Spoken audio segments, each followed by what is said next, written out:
Bem-vindo ao Revisão em Foco. Inscreva-se, deixe seu like e sugira o próximo tema nos comentários. Sua preparação começa agora. Bons estudos! Então, e se a lei máxima de um país for, no fim das contas, só um pedaço de papel?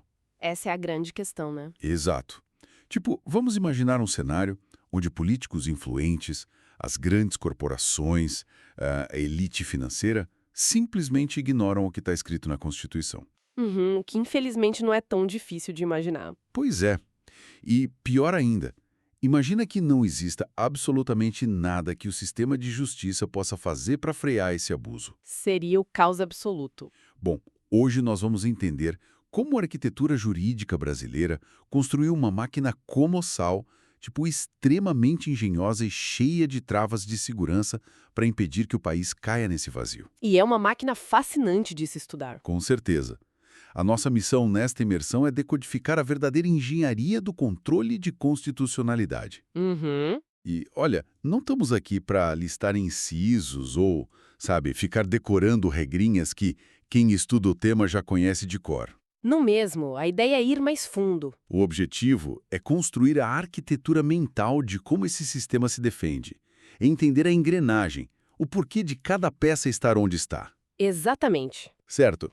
Vamos desconstruir isso. Vamos pensar na construção de um arranha-céu gigante, imponente. Adoro essa imagem. O controle de constitucionalidade é o engenheiro estrutural da obra. É ele quem garante que nenhum andar novo desrespeite a fundação, porque se a fundação ruir, o prédio cai. O prédio inteiro vem abaixo. E essa analogia do engenheiro é perfeita para começarmos a nossa análise aprofundada de hoje. Que bom que gostou. Porque, no direito, a fundação desse prédio não é garantida só por ferramentas técnicas.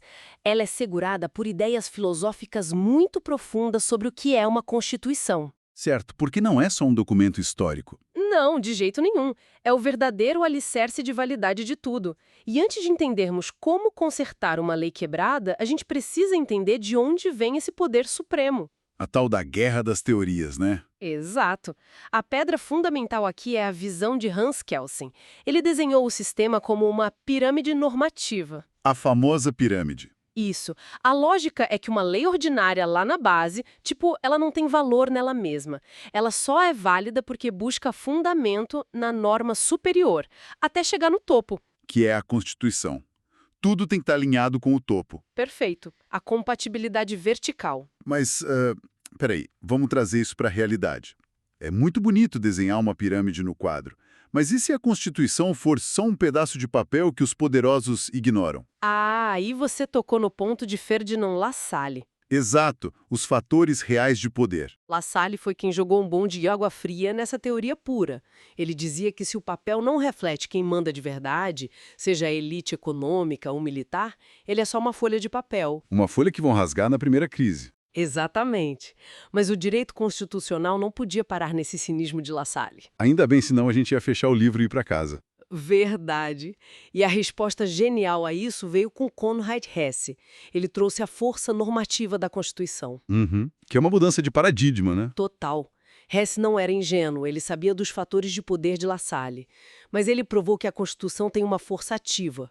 Ela pode moldar a realidade. Desde que tenha defesa. Isso. Ela precisa de mecanismos implacáveis de defesa para funcionar. Então, olha só. Para quem nos ouve tentar visualizar, é tipo uma empresa corporativa. Kelsen desenhou o organograma lindo. Lassalle falou que quem tem o dinheiro é que manda na empresa. Ponto.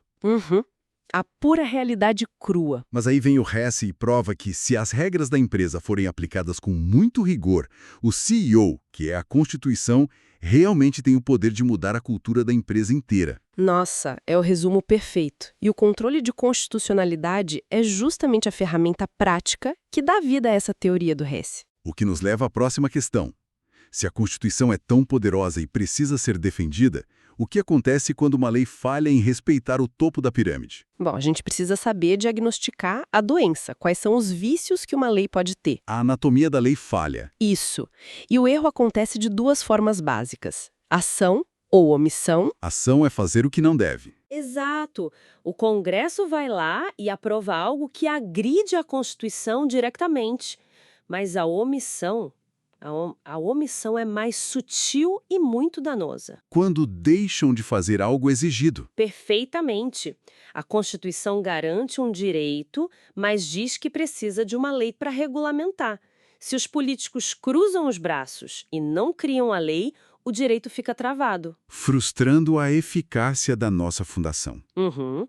E quando a lei realmente existe, mas é falha, aí entramos na divisão clássica. Vício material e vício formal. A nomoestática e a nomodinâmica das nossas fontes. E olha, os nomes assustam, mas vamos usar a metáfora de fazer um bolo aqui para desmistificar isso. Excelente, vamos lá. O vício material, a tal da nomoestática, é quando o conteúdo da lei é ruim. É tipo você fazer o bolo e colocar sal no lugar do açúcar. A receita ofende a essência. A lei até foi feita, mas a essência dela é tóxica. Exato. Já o vício formal, que é a nomodinâmica, o problema está no processo de criação. O bolo pode até ser doce, os ingredientes estão certos, mas algo deu errado na cozinha. E o que é fascinante aqui é entender rigorosamente o que dá errado nessa cozinha. Porque são 3 subcategorias de vícios formais que confundem muita gente. Sim, vamos mergulhar nisso. O primeiro é o subjetivo, certo? Isso, o vício formal subjetivo é o erro de iniciativa. Quem foi o cozinheiro que propôs a lei? Era uma função exclusiva do presidente e um parlamentar foi lá e propôs. O famoso erro de quem faz. Exatamente. O segundo é o objetivo. Esse é o erro no rito ou no quórum. Tipo o forno que não estava na temperatura certa para assar o bolo. É uma ótima forma de ver. A emenda precisava de aprovação de 3/5, mas passou com maioria simples. O rito não foi respeitado. Que é perigosíssimo. Muito. E o terceiro é o orgânico, que é o erro de competência federativa. Pense num estado como Minas Gerais legislando sobre direito civil. Que é uma cozinha exclusiva da União. Exato. Se um estado invade a competência da União, a federação entra em colapso. Certo.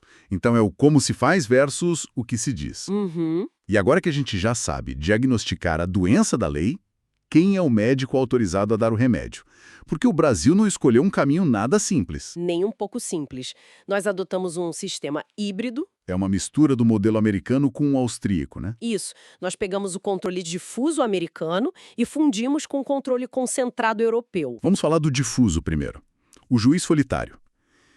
Pelo que entendi, qualquer juiz, em um caso concreto, na cidade mais distante do país, pode barrar uma lei. Pode e deve, se ele identificar que a lei agride a Constituição naquele caso específico. Mas, peraí, se um único juiz de primeira instância pode fazer isso, o que impede que pequenos grupos de juízes nos tribunais saiam derrubando leis e gerem um caos absoluto no país? Essa é a grande armadilha para quem estuda o sistema. O que impede o caos é uma regra de ouro fantástica chamada cláusula de reserva de plenário. O famoso artigo 97 e a súmula vinculante 10. Exatamente. Funciona assim. O juiz de primeira instância é sozinho, ele pode afastar a lei. Mas quando isso sobe para o tribunal, que é dividido em pequenas turmas, a regra muda. As turmas não podem derrubar a lei. Não podem. Órgãos fracionários, como turmas ou câmaras, são proibidos de afastar leis por motivos constitucionais. Precisa da maioria absoluta do tribunal inteiro, do plenário. Uau! É uma trava de segurança e tanto. É o que garante que as leis não caiam levianamente no controle difuso. Tá, mas aqui é onde a coisa fica realmente interessante. Porque tem um ponto que me chamou muita atenção nas fontes, que é a tal da mutação constitucional. Ah, o artigo 52, inciso X. É um debate quente. Me explica isso. Porque na regra clássica, no controle difuso, a decisão só valia para as partes ali daquele processo. João contra a União. Isso, efeito inter partes. E para valer para todo mundo de forma erga omnes, o Senado tinha que editar uma resolução suspendendo a lei, certo? Essa é a interpretação literal e histórica, sim. O papel do Senado era dar o efeito geral. Mas o STF mudou isso sem mudar o texto. Pois é, o entendimento moderno do Supremo criou uma abstrativização do controle difuso. O STF decidiu que as suas próprias decisões já nascem com força geral. Sem o Senado. O papel do Senado foi rebaixado. Agora eles dizem que o Senado serve apenas para dar publicidade ao ato, sem poder político de escolha.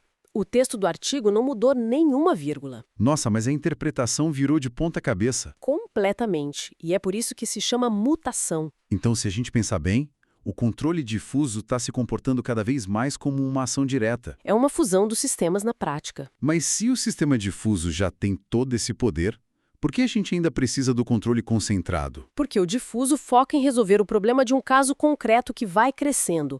Às vezes, o Estado precisa atacar a lei em tese, no momento em que ela nasce. Direto no Supremo Tribunal Federal. Exato, sem esperar anos de recursos. É aí que o controle concentrado fecha o sistema. Vamos falar das famosas siglas de poder então. ADI, ADC e ADO. Isso. A ADI ataca a lei, tenta retirar a lei do sistema. A ADC faz o contrário, ela é chamada para confirmar a validade de uma lei que está sofrendo muitos ataques nas instâncias inferiores. Tipo um escudo para a lei? Exato. E a ADO é para combater aquela omissão legislativa que comentamos antes. Mas me tira uma dúvida técnica vital aqui.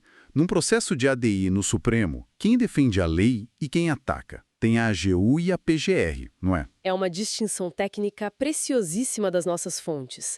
A Advocacia Geral da União, a AGU, age como a curadora da norma. E o que isso significa na prática? Significa que é o dever constitucional dela subir lá e defender o ato impugnado, mesmo que o governo atual não goste da lei.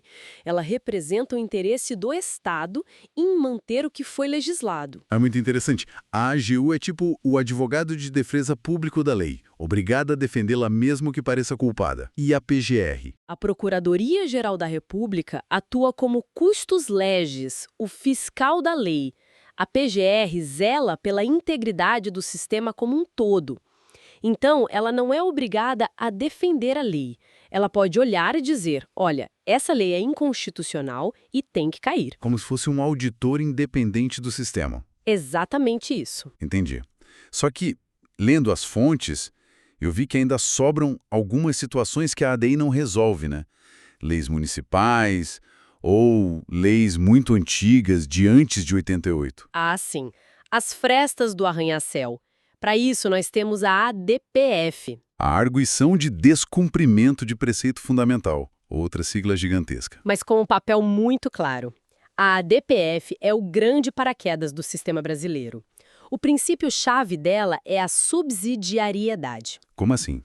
Ela só é usada quando nenhuma outra ação, tipo a ADI ou a ADC, for capaz de resolver a lesão ao preceito fundamental de forma eficaz. Ah, então é a última linha de defesa? É. Se você tem uma lei de um município contrariando a Constituição Federal, a ADI não pode ser usada contra a lei municipal, mas a ADPF pode. E o direito pré-constitucional? Aquelas leis da ditadura que ainda estão aí. O mesmo cenário. Leis antigas não sofrem controle de inconstitucionalidade direto. O termo certo é que elas não são recepcionadas pela nova Constituição. E a ADPF é a ferramenta correta para limpar esse entulho. Certo. Então, para quem nos acompanha, o que tudo isso significa, né? Nós fizemos uma jornada monumental hoje. Com certeza, fomos fundo. Fomos das filosofias sobre o papel daquele pedaço de papel com Kelsen e Hesse, depois dissecamos os vícios das leis, os ingredientes errados na receita do nosso bolo. Exploramos esse imenso maquinário híbrido do Brasil, que mistura juízes solitários espalhados pelo país com o poder concentrado do STF em atacar leis em tese.